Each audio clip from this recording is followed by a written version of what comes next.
Hello, everyone. This is Ed Breniger, and welcome to the Eddy Network podcast. I wanted to say a few things before we got to my guest for today. This podcast is built around a couple of different principles. One is that most of my guests have been introduced to me by someone else. The idea of marketing by introduction is something which I've practiced all my career. And I think it's something which has been missing in a lot of the marketing techniques that I've heard of over the years. And I recently spoke on this idea, and it's the first time I ever remember hearing weeks later that people are still talking about what they heard, which is simply asking the question, who do you know that you think I should know, and would you introduce us? Well, this is what the Eddy Network podcast is built upon of introductions. And many of the people that I talk to here, the episode that they're on is the first time we've ever talked. And you will find at my YouTube channel that there's a playlist called First Conversations. And these conversations are the ones that we start with. This is how our relationship has begun. In some cases, we continue to have that conversation. In other cases, it's a one-off thing. And it is not to make a comparison there. It's just to say that this is the way it goes. One of my guests over the last few months was Eric Zabakowski. And Eric introduced me to a young man named Mark McKeon. Mark McKeon right now lives in the UK and is preparing to move to North Carolina here in a few weeks. And the three of us began to have a chat on LinkedIn that was rather remarkable. And it was really unlike any chat that I'd had with anyone else on LinkedIn or anywhere else. I mean, it was a chat that was daily and lasted for several weeks. And, and it's just the way I have a conversation with people. We just continue to talk, and I'm willing to talk with anyone from the get-go. So I'm not really a respecter of persons. I'm not making a decision, oh, well, I'm not going to talk to them because of some designation or some representation of them that I've been told or heard. I'm not going to accept that. I'm going to see who this person is in real life. As I was preparing this episode for publication, for posting, Mark sent me a note, and I want to read this to you because I think it is representative of a wider perspective that we need to hear. And this is it's not about me, even though I am kind of a centerpiece to what I'm about to read. And this is what he said. Reflecting on the message I sent regarding inclusion, this was a previous message. In doing so, I felt that actually there's something important in that and maybe worth adding into the show notes. Well, this is more than the show notes. This is actually into the show itself. To thank you as you demonstrated trust, faith, and openness in extending your invitation after Eric connected us. It was unconditional, and to me, that's love in essence. We'd not met or formally had an opportunity to introduce ourselves, and yet you offered space on your platform for us to meet. You offered friendship without agenda, and I feel that's so important in our world. It helps promote human interaction and a sense of community beyond preconceived notions or expectations.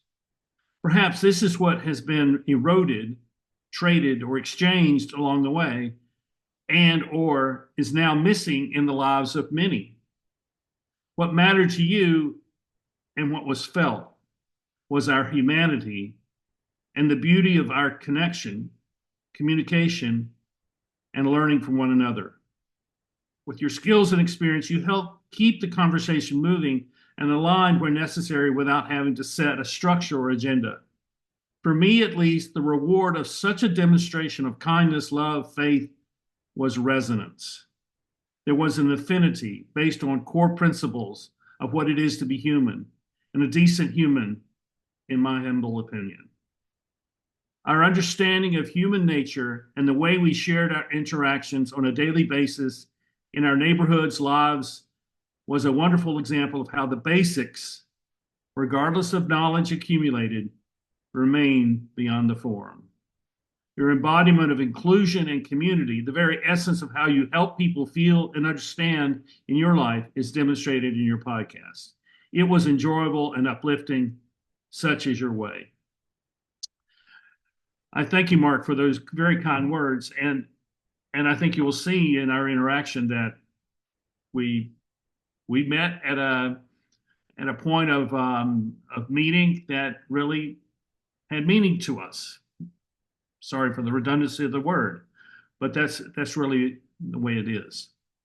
So what you're going to see is we're jumping into the middle of the conversation that we were having, and there'll be an introduction of Mark somewhere in the middle of the conversation we're having on this episode of the Eddy Network podcast.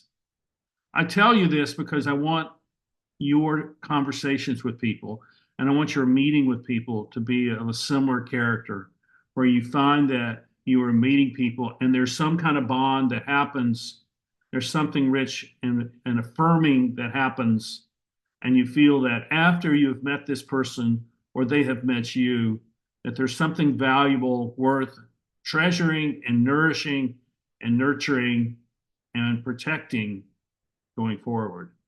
And that's the way I feel about the conversations that I've had with my guests here on the Eddy Network podcast. I value them highly, and I recognize that they have helped me do a better job of what I'm doing here, but they're also giving me perspective of where this can go.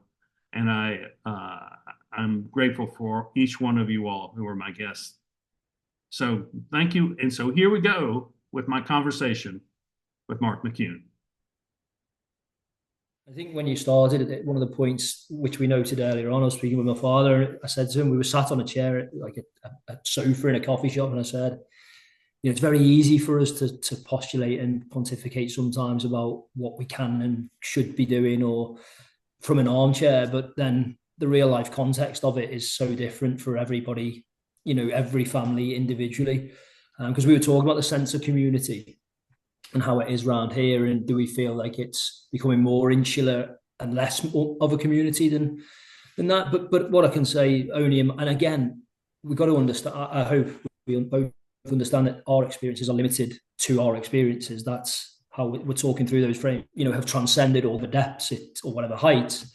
We're still limited to our own experiences. That's the sort of our universe, so to speak. So my experience of late, just to put the from a personal perspective and the positive spin on it, are the connections that I've made, honestly, the affinity, and it's there. If we can show people, or if people want to look, they can see it. The connections, people, you and I, miles apart in terms of even demographic or location, and yet so close, because we understand the same principles, and the same for Eric, and the affinity of it. For me, there's affinity in infinity. It's just endless, and the energy that perpetuates, the good energy, and the want to be involved in that, around that, and included in it, and then adding into it, contributing, because it's exchanges. Then you feel, I think for a lot of people, maybe that's the value. Where's the value? In the mum, for example, in that instance, they're defined as the housewife, and okay, the balance isn't quite there. But is it more than that? Is it the fact that they don't have a creative outlet themselves, other than the family unit, which is their traditional mold and view? That's what you should be. Where's their creative outlet? And okay, they have a friend that they meet, or a friend's group, or they go yoga, whatever it might be. But are they truly engaged in their own pursuits? For their own individualization, I guess, alongside each other.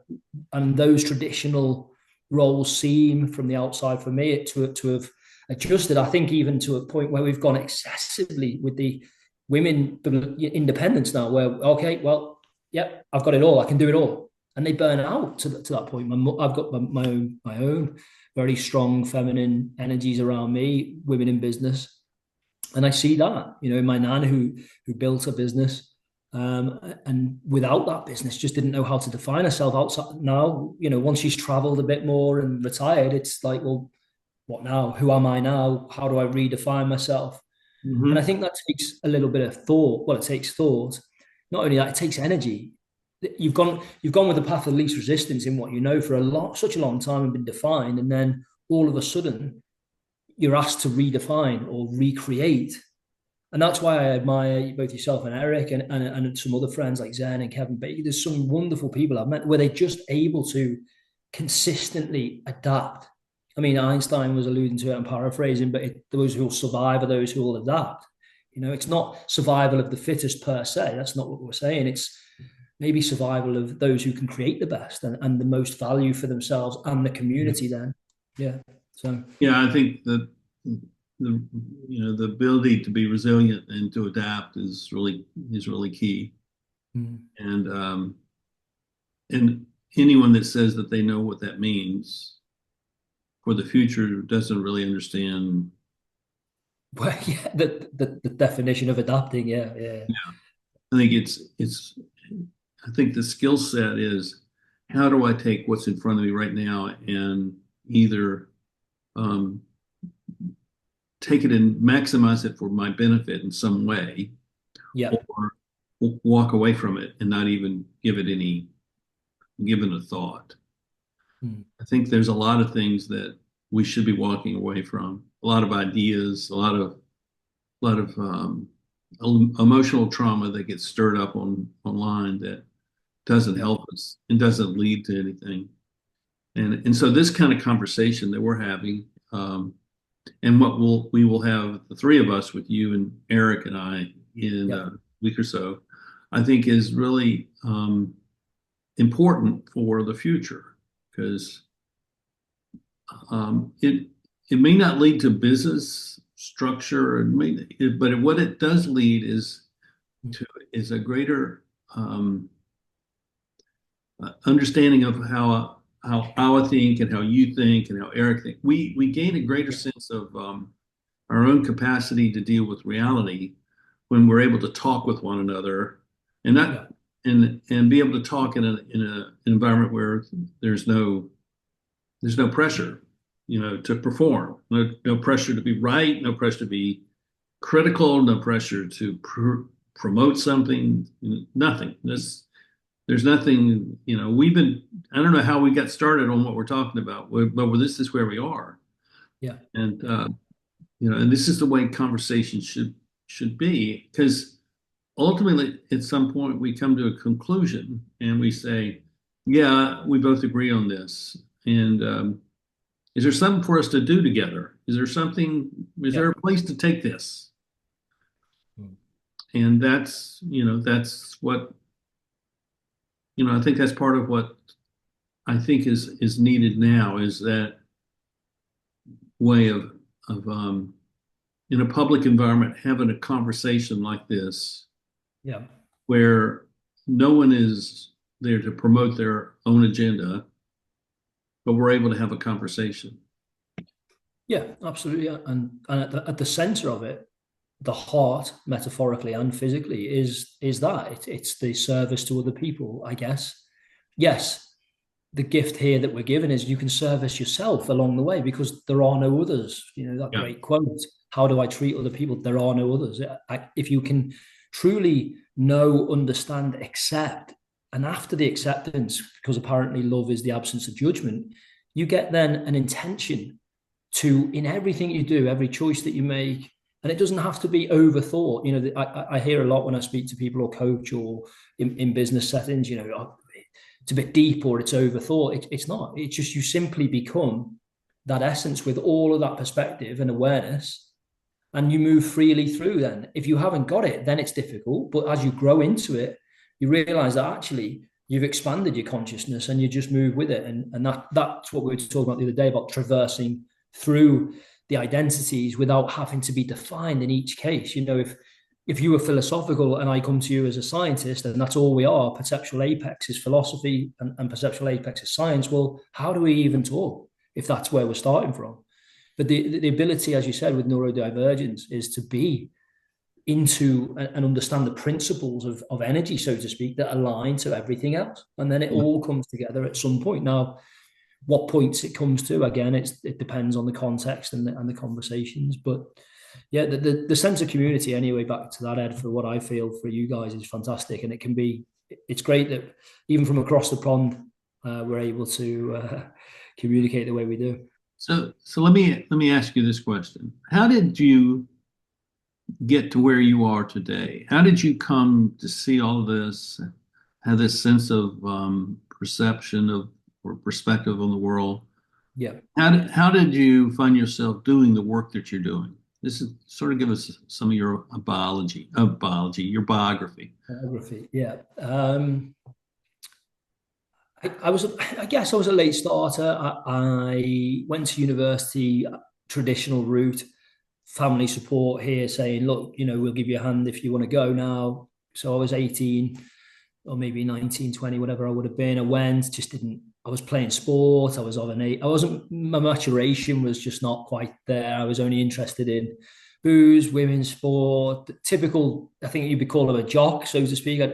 That's how it would have been. And then I spent 6 months in one university, came back, went to London for 4 years, got to my final year, didn't finish that university, got a full-time job in London teaching children in schools, sports activities during what we call PPA time. So when teachers had hours off, we came in as a private company. I was working in gyms.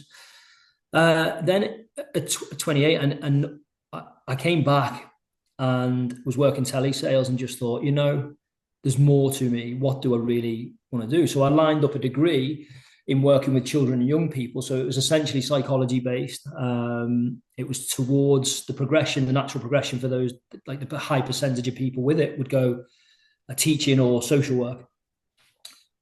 Then I went to write my personal statement, didn't feel it. I just didn't feel that I wanted. The funny thing is that I really didn't like the idea of how education was so rigid.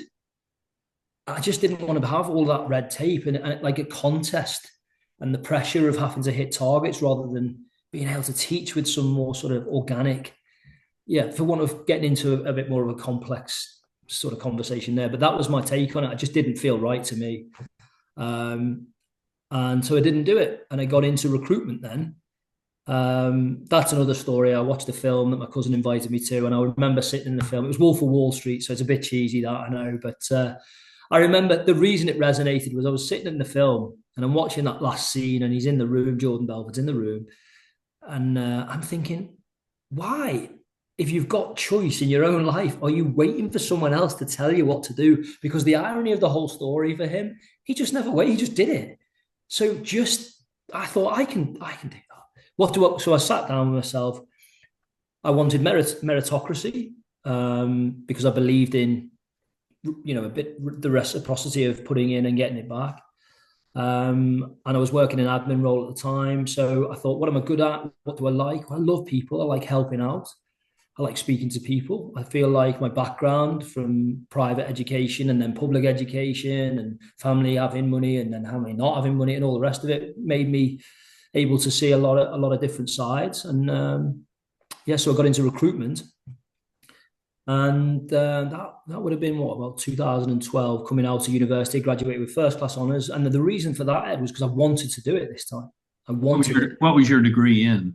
It's called working with children and young people officially, but it's basically child and adolescent psychology. It was the early years. So that was my degree. Then I got into recruitment. So needless to say, I don't use my degree.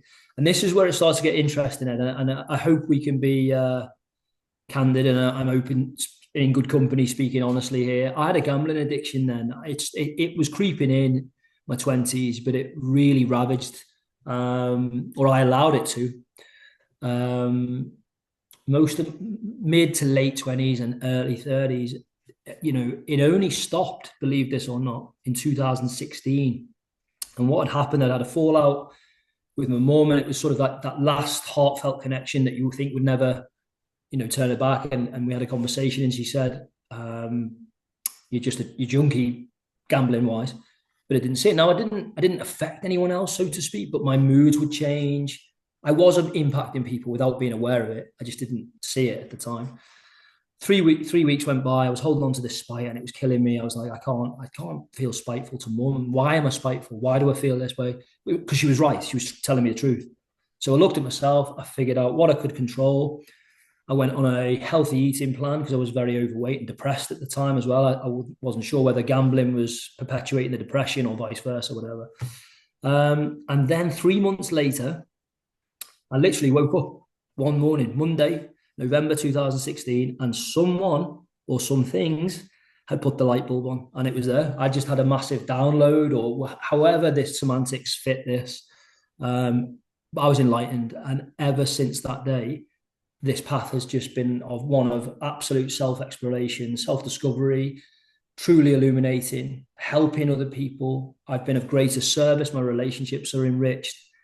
My sense of self is very centered. Not always, I still make mistakes. I still make an unwise statement here and there, or choose words unwisely. But it's because I'm human. But I just have this very clear sense of self and connection to everything. So that's how I ended up where we are today on the call. Was the addiction based on the thrill of the risk that is involved? I think more complex than that, but yes, there was many parts. There's sort of a myriad of reasons why I was addicted. Loneliness to a point, because I was working in recruitment, and I was earning well. I was working sort of heavy hours, 7 till 8, 9 o'clock at night, but enjoying it and successful. But then I'd come home to an empty house, and then I couldn't hold down relationships at the time. And so you felt a sense of isolation as well. Absolutely did. Yeah, and I felt like the gambling fed that, and I fed it to the gambling because of that reason. So that became a cycle of that. I think the habits came early. I think some people just try some things sometimes, and then they do it again, and the frequency becomes more often, and before you know it, they form that habit. And that's doesn't always have to be deep rooted, or child psychology where mum and dad or whatever issues there might be, attachment, whatever. It can just be formed that simply. I know a lot of people that have had addictions that say, it was nothing to do with anything else. It just came out of nowhere. So did you have anyone who came to you and said, you have a problem, I want to help you get over it? Did you have some support there? No, because I chose not to. And again, depression is a selfish illness. It convinces you that or you convince yourself. We're not victims of these things if we're choosing them. To tell myself, I'm isolated and they don't care for whatever reason. And, and I enjoy it. There was the thrill of it too, the risk and the reward, the quick fix, the dopamine hits. And yeah, so all of that played in. And there you go. I had a gambling addiction, and so what is life like now? That changed overnight. What is life like now? Wonderful, Ed. Honestly, truly, deeply, madly wonderful, chaotic, and beautifully straightforward. It is just so simple, and yet there's a lot of chaos and complexity to it too. My relationships are great, and what actually just testament. Again, I was speaking to Eric about this. And we mentioned the whole, what are the examples and the embodiments? And all it is, all I can offer you any time is not what label you put on my degree or what I am perceived to be to somebody else. Like everybody, it's just my example. That's it. You can either take that or leave it. You can either believe me, and I've got integrity, and I like to think that I have. I'm still flawed. I know that. But I've got integrity, and my intentions are these, and I'll tell people what my intentions are, and they can match the actions. There's congruence, there's resonance, and life. I mean, I'm coming to North Carolina, as we've spoken about, to set up. I've got an opportunity, honestly, of a lifetime in a career in recruitment, and yes, I'm aligned to other things and hobbies and these writings that I do on LinkedIn now, which have been brilliant, and inspired by other friends because of what they said in terms of little reframing exercises we did. I never saw it the way that they did. And then I thought, that's great. I really like that. That resonates. And then coming to Carolina, we're going to set up a new office. We set up operations in the UK because I returned from America after living in New York, New Jersey. My mum's got terminal cancer. We were given 2 years, 2019. 5 years on, she's going tremendously well. The immunotherapy's working. She's in a great spot, going away at the weekend for 2 weeks. So she's living her best life, and she's inspirational to me as well. And we've agreed that I can go. So it's just a wonderful opportunity. She wants me to see me fulfill that dream. She lived in Orange County when she was young. She didn't have a social at the time, and obviously I was only 3 or 4 years of age, and her mother, my grandmother, was like, "This is not a good idea to be taking a child over." So she eventually came back, but she says, had Yeah. had the Orange County, California. yeah, yeah, yeah. She loved it. She was a hairdresser, but an illegal immigrant. I hope no one's going to be looking for her after this conversation. But yeah, so wonderful. Anyway, life is good. Well, we welcome you to North Carolina. You'll find it is a great place to live.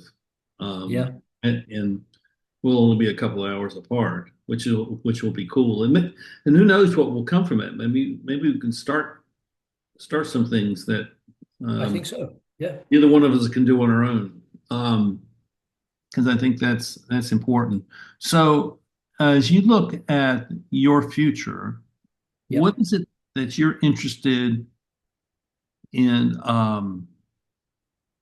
I don't want to say learning, because learning sometimes has kind of a passive sense to it. But what is it that you'd like to become more of in the future? What resonates as you say that is myself. Um, Hmm.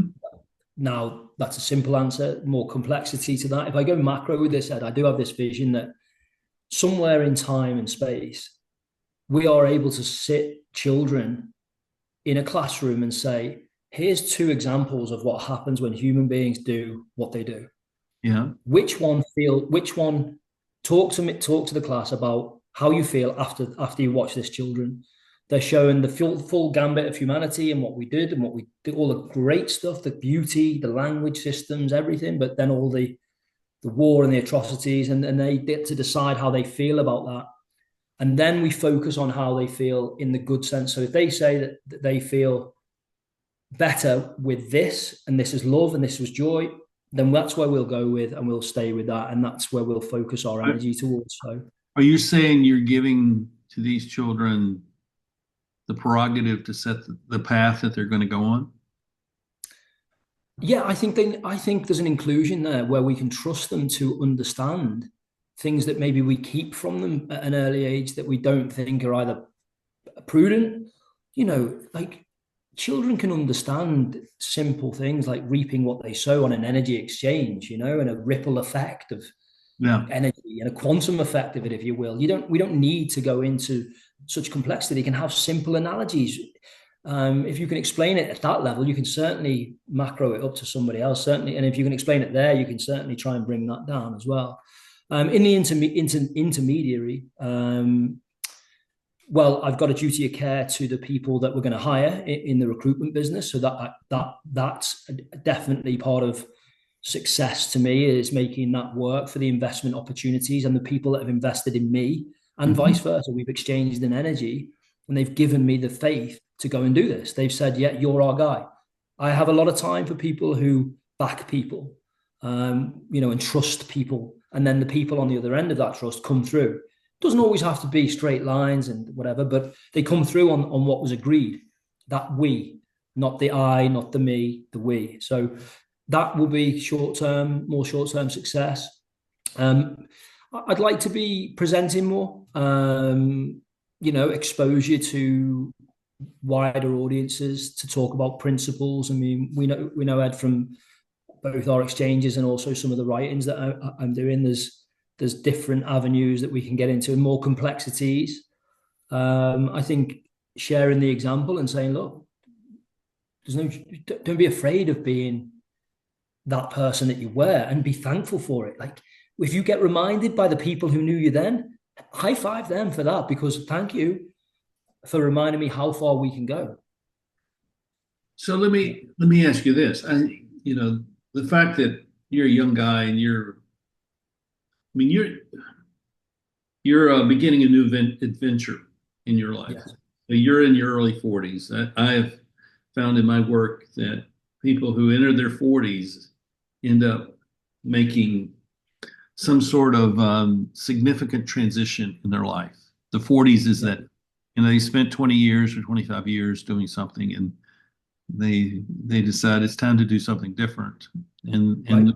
and this is going to be, may not be your case, but what I hear is, well, this is what I'm going to do until I retire, and then they set some date, 20 years, 30 years, whatever. Um, but that significant transition point is in their 40s. I mean, it happened for me. I became a consultant when I was 43, Right. 42, and moved, and we picked up and moved a family, and I was in that position, running a business for 20 years. Yeah. So that's the longest term I've done anything. But here's my question. So you're going to move to Charlotte. We are. Yep. You're going to show up in Charlotte. Are there people in your office in Charlotte? No, this is the beauty of it. A bit like New York, didn't know anybody, never been. So what The do you one do? person, So how are you going to meet say people? again? How are you, what's your Oh, plan for meeting people? being me, Ed, and just getting out and about. I And know that, but you see, I don't plan for this stuff. you I don't you plan. don't have to think about it because it's natural. It's the same way with me. But there are a lot Mhm. of people who are watching this who need to know how you go about moving to a new country, and you Yeah. find a way to establish yourself. So that wisdom that you already have, which is embodied in you, is Hmm. really valuable for other people. Okay. Some good practical ways then that people Yeah. could, that I feel that I use. I don't use them, but I just do them. So I Right, don't. right. I'm I not, I'm understand. not thinking I'll use this as a trick to get speak. It's there's no. It's not contrived like that. I find that as well. The opportunities present to you depending on who you are as a person and what it is that your intentions are, to a point. I also believe there's a higher perspective than that, whereby we may have this idea of what it is and what we're doing, Yeah. and yet we're being guided into opportunity for exchanges where they're essential for whatever transformation. So to the point. So for example, I was stood in a coffee shop the other day, and I went over to the line, but then I realized I wanted to sit in a certain spot. So I put my keys on this certain spot and I walk over to the line. Come back, and there's a lady sat, and it's very close. There's only like one stool in between.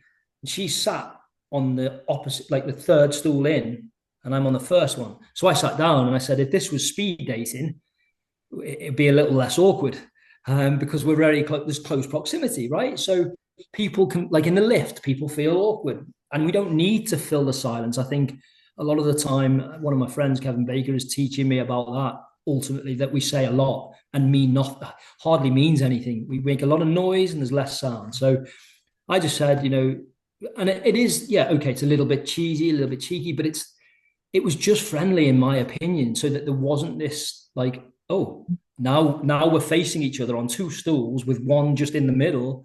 And I said, what are you getting to drink? How'd you find it? We just questioned, Yeah. what are you doing here? And literally, because the community spirit is in people, Yeah. she was engaged. And some people don't, Ed. Some people will go, hey, I'm cool and I just don't need that right now. And that's good. That's not where we're overbearing of a step. But like I said, it's almost like these opportunities occur. And where they occur the most for me is often helping people as well, like holding a door for somebody, and you could just start getting chatting, or you're in the queue and you're both there, or something's happened and I've often found, if you ask, are you okay with that? How did that go for you? More of an open statement than are you okay? Because often are you okay is closed and it gives them a yes or no. And most people are just on the move. So it's, I'm good. Yes, thanks. You see something happen, you're like, how did that happen? Or you can buy cakes for people in a coffee shop, and then they start talking to you, and you don't buy it. So they start talking to you, you buy it and you leave it and you just get on with your day. But then they start talking and they're like, where are you from? And then you learn rich stories about, another example, a guy outside of a local store. I'm walking past and I ask him his name. He says his name's Joseph, and he tells me he's reading. I say he's reading a book. What are you reading? He says, I'm reading the City of Atlantis or something. And I was like, wow, that's awesome. I'm like, what's that about? And he said, well, to be honest, that's not my favorite. I've just finished Bob Marley's autobiography. And he starts talking to me. And I love the quotes of Bob Marley. You know, some people are so poor, all they've got is money. Those sorts of aphorisms and his lifestyle, the way he gave his money away, you know, and okay, rightly or wrongly or whatever, whoever's got a perspective on it, he did what he did, and he's such a legend now. His legacy is such. So this guy's enlightening me on Bob Marley's autobiography, and it's just such an enriching engagement because there was God's surprise in it. Nobody expected that. I was not expecting him to say he'd been reading Bob Marley when he's on a street corner, you know, begging essentially. And out of that, I went in and got him some food, and I said, "Oh, thanks for enlightening me on Bob Marley." And the next day, this gentleman walks past the coffee shop that me and Dad are sat outside, and I introduce him to my dad. And he tells us about he's going to sleep. He gets a place behind the local church, and he's happy in his day. We offer him a coffee, but he was happy with his cider that he had in his bag. So just little things like that, Ed, and speaking to people because you're human. Because I go out walking here in the mornings, and it's a strange time because you'd think that people would be up and about and embracing the dawn, but they don't. Yeah. We don't even. Some people don't even acknowledge. Like I just can't understand it. The human. Anthony Howard talked about it in your other interview, and I saw it. You know, Eric kindly recommended just to have a little look. And when he was talking about the transactional nature of what we're doing, of everything that we do, and people are using each other as transactions, as energy drains and replenishment, and we're not resources for to be used. We are and we're not. Okay, there is a point where reciprocity is important, so that we're not just solely draining people, Right. and we're not, you know, we're giving and taking to a point. But who's defining that? I mean, I always see the one on LinkedIn that gets me the most. That is, this guy's got I don't know, a 50 note or a 20 note briefcase, suited, maybe on Wall Street, who knows? And he's bending down to the homeless guy, and the homeless guy's got the cup and he's putting it in, and the caption reads, even when someone can do nothing for you, be kind. And here's the problem for me. That gentleman can't be kind unless the homeless man is there receiving, right? So by that definition of each other, there's a reason for being there. There's reciprocity. I just don't see. Anyway, I'm going on about there, Ed. No, I'm totally with you. And what you're describing is exactly what my experience is. You know, I will talk to everybody. I will literally talk to everybody that I pass. Yeah. You know, and sometimes they'll talk to me, sometimes they won't. If like I was at a coffee shop yesterday and I was talking to one of the owners. We were sitting there meeting. It's the first time we were having a conversation. Yep. This young woman comes up and she knew this guy because of a program that he had helped create, and she goes through some training, and so and he introduced her to me, and her name was Laura. And so we started talking, and then we got up to walk back into the coffee shop, and then I started asking, so what do you do? You know, he says, oh, well, yeah, well, that's really, you know, I have a podcast. I'd really like to have you on the podcast because I have lots of questions I'd love to ask you. And so I gave her a card, you know, and that 30 or 45 seconds of exchange Yes. happens all the time. And when I can say to someone, I'd like to have you on my podcast, there's a certain sense that I'm important that comes from that. Whether that's Absolutely. true or not, whether people being on my podcast or not, I'm not saying that they're important because I've decided that they're important. You know, that I'm inviting people that I want because I want to learn from them. I want to hear from them. So, but that's the sort of thing you're doing. And, you know, and I guess give you one more piece of this. So I've covered a lot of territory with my guests. I have one person from India, have another one that's coming on in a couple of weeks. Several people from Africa, South America, a bunch from Australia, New Zealand, a lot from Europe, Yeah. and quite a few from America. And I mean, there's 159 episodes, so there's a lot of people, Yeah. and which is really great. And what's interesting is I moved back to my hometown, and I decided I'm going to do a series of podcasts on my hometown. So I've created a YouTube playlist of the people from my hometown that I've interviewed, and currently there are 5 on there. And I'm looking at within the next year probably having 20 on that playlist. Now, just think, and this is part of what I'm seeking to do. So just think about 20 people from a single community all being interviewed by the same person who doesn't belong in that community. I belong in this community now, but I didn't used to. And it's presenting a particular perspective of that community. And all of a sudden people take notice of that community, and so there may be that other communities invite me to come do this, and then I can actually charge them to do this and that sort of thing. But I get to interview some more interesting people, and that's the beauty of what I'm doing. But at the beginning of every day is who am I going to get to talk to? And talk to you today. I got to talk to my doctor today. We had a great conversation. Got to talk to another fellow this morning that was just fantastic. So I think you and I are very much alike in that we're very people oriented. Mm-hmm. The question is, this is the next stage of this, is what do we want to see happen with all these relationships that form? And some of them are never going to form into real relationships. They're just going to be connections. But what is it that you would like to see happen? I'm asking the same thing of me. What is it that I would like to see happen? Or what would we together like to see happen with all these people that have come to know you and have come to know me? Great question.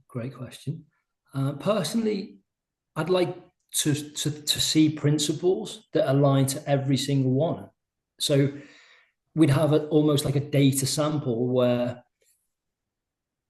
yes, everybody's diverse and it's different communities, it's different locations, different upbringings, but what are the central principles that all of them in each conversation, maybe there's a pattern, if it is about community and love as it at the center, if that keeps that recursive theme, we're able to show that no matter where it is, no matter how wide the data is, the quantum variables are, there's always love, there's always those central themes, those central principles. Right. And I appreciate, that they've been written as laws, right? And when I hear these laws, the laws of the universe, I'm like, well, we don't need more policing. So maybe not laws, just principles. Suggestions? Yeah, suggestions. Yeah, exactly. I think that's another point, Ed, as well. The connotations of language, the narratives. We've got to, my opinion here solely, got to be better with the narratives. That we're talking to ourselves internally, the internal dialogue, and also that attunement to intuition, which is whole of the we can have an whole other conversation on that. But certainly more aligned, so that we're quieter internally, so that we're hearing more internally. The silence is louder then that's coming out on the outside. What themes are recursive in our day-to-day beings, and how do we match that with our brothers and sisters elsewhere across the globe? And if it's a common theme, let's get together on that common theme and keep on promoting that. And I appreciate, again, Ed, going back to a point we made earlier on, we're not going to be original, right? I've got to concede that to myself anyway, because everything is borrowed from wherever it came from, and that's just the fact. And my ego used to believe that I was in control of this and that, and hey, it was on my time, and I'll do it, and I'll get this, and I'll get that. And now I just realize the moment that steps in anymore, it just goes to shit. Sorry, excuse my French. It just goes down. Okay. It just goes by the wayside. And Eric put me onto a neuroscientist called Rudy Tanzi, and he speaks about it. He says that awareness is such that the moment you offer yourself to control something and you're tight, it just dismisses you, both on a cellular level where it gets sick, and also on just a general level day to day. And The Pursuit of Happiness, that film with Will Smith, the first scene where he rushes with the car and he gets clamped and he says, that's what happens when you're in a rush. We know, these principles, that's one of them, that if we slow down, It's a great movie. we see more, we feel more. Zen Bennettfield, great guy. I mean, he nailed one of these things for me where he said, how on earth are we going to think our way through a system that's built on vibrations? We've got to learn to feel and sense more, because the old, we were talking about this in Britain, where Britain was bombed. So generations gone by, they were, I'm segueing a lot here, Ed, but please bear with me with this one. People didn't have the choices we do. If you wanted to go and get bread, well, tough. We're going to have to build the bakery first. It's been bombed. We've got nothing. So all they knew was sort of toil and labor.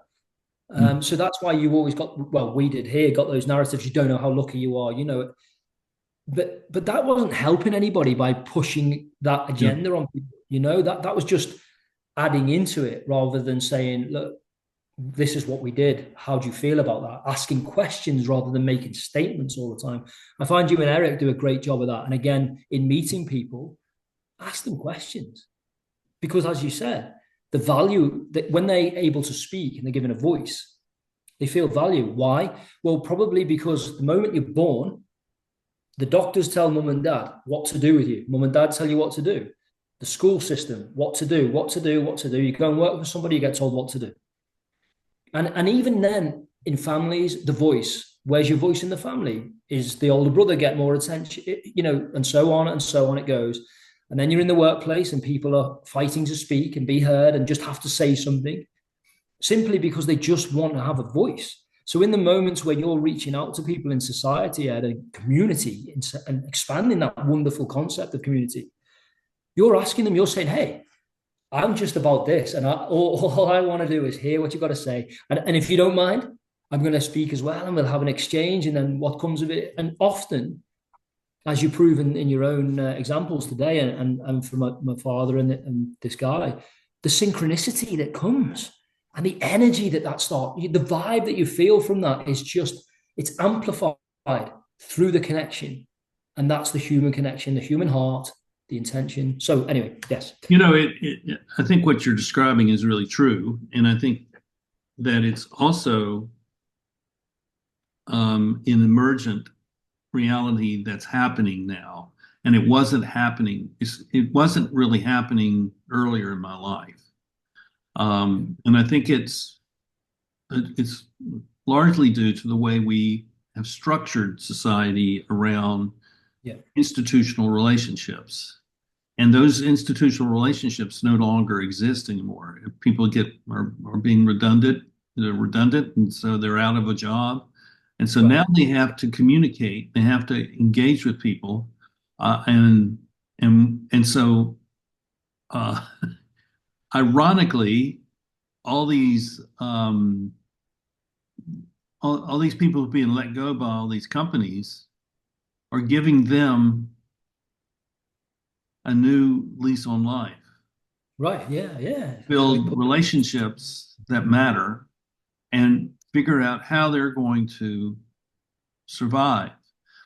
But what they really will have to come to quickly is not how I'm going to survive, but how we're going to survive. Absolutely. Yeah. And this wasn't happening 5 years ago. This is an outcome of the pandemic. And it's not the pandemic itself, but it was the effect of the institution of rules that became so burdensome by people that they became illogical, and therefore they knew that these were wrong. Right, they restricted their freedom. They were not healthy rules, which was more unhealthy. The COVID disease, the virus, or the social rules. Yeah. And I think for a lot of people, they would say that the social rules were more damaging than the virus itself. And so now they're open to having a conversation. They're open to exploring things.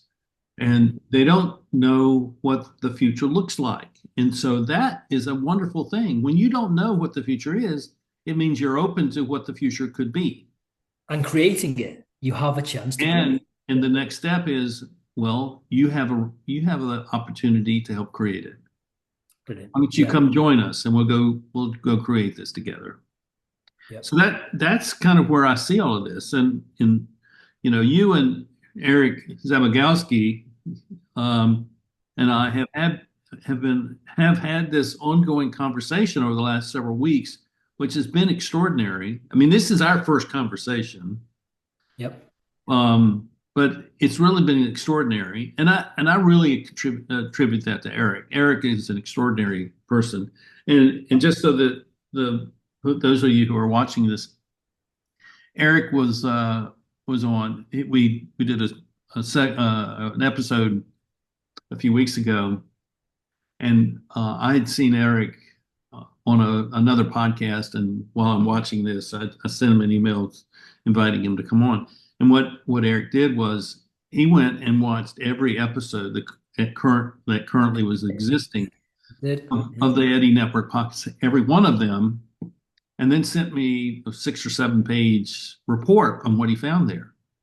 I mean, who does that sort of thing? Well, it has led to the formation of a deep appreciation for one another, which is a starting point. Respect. It's a basis of respect, and out of that respect, we trust one another, and then out of that comes other people who end up joining.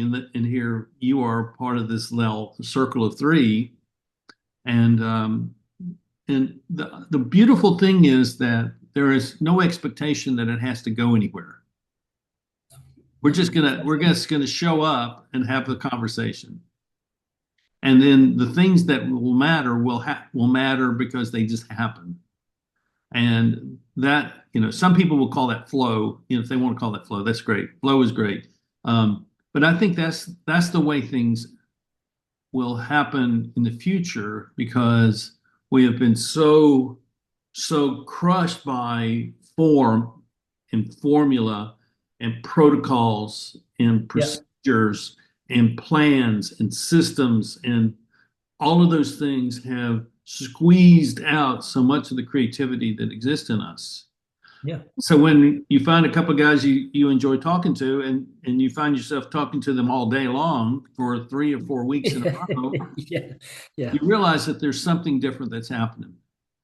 And so I'm grateful for that.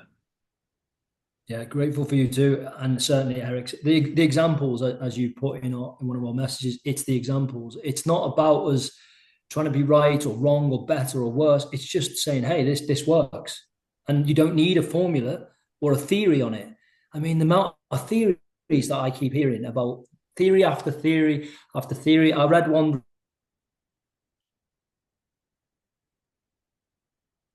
just today called Lamarckism, and that was just another take, and that had been disproved. And then there's more theory after theory. And I understand that we have to have the place there for advancement, and it's important that we are asking and curious and why. But how, like you say, we've got to. I feel like we've reached the point, Ed, where it's just religion was it, then science took over, and we've just got to the point, as you say, where all the juice has been squeezed to a point, and humanity is looking for a bit more humanness. It's just like, hey, I just want to have the experience and feel more. I want to be able to talk about feelings so that I can at least manage them when they come up. So I can at least see them in my behaviors. I don't misinterpret my behaviors. I'm not projecting this out all the time. I can understand what I'm doing. Yeah. It's not just happening to me. I'm not like Bernard Shaw, I don't believe in circumstances. I believe in those who get up and create the circumstances they want. I mean, he was a great man. That quote about there's room for the pessimist and the optimist. The optimist builds the plane, the pessimist the parachute. Fantastic. So these guys get the both sides of it. They're not saying you have to be one or another or whatever. They're just saying, look, make your choice. And if the flow is happening, and this whole cliche is go with the flow, then go with it, because it's a lot easier for us if you go with whatever flow it is, whatever's the path of. It's not. This is confusing though, isn't it? The path of least resistance, often on an energy system, that can be high sugar. Feed the body sugar. It doesn't have to do any work. It can just feed off, it can convert the refined sugars into glycogen, brain activity, all the rest of it. But that's easy. Sometimes there is hard work to get to the path of least resistance. It's that paradox whereby what we've got to feeling like that's the path of least resistance. No, that was really not. That was the short-term fix that's now short-circuited us all. And now we've got to reverse engineer so we were engineered a certain way naturally. Then we re-engineer and condition ourselves via sensory impressions that come in through our senses. We've got to a point where we're now reverse engineering, the re-engineering for the engineering that we need. I just find that crazy, but beautiful at the same time. And what a time to be alive and to be part of it if you can understand that that's okay. And even if you're not okay, there's people around that can help you see how you can be. And that's reach out, ask the questions. You will receive the answers. That's it. Well, I think it's a good place for us to stop. We're going to have a conversation coming next week with Eric, the three of us, which should be quite interesting. Mark, I'm really pleased that you were on the show today, and glad to know you, and look forward to sharing residence in the same state, the Old North State, as you'll learn to appreciate, and we'll see what happens. And so thank you for being on today. And folks, thank you for watching. Please sign up and hit the like button. And more importantly, give us a comment on what you heard today that really means something to you. Or if you have a question, please ask the question, because it's difficult to do it, but we really do like to make this a conversation with the audience. So I'll see you soon, Mark. Thank you for being here. Thank you too, Ed. And thank you for everybody who was connected, wherever you are and whatever you're doing. We're here for the help. That's it. To humanity and beyond. Thanks, Ed. Yeah. Bye.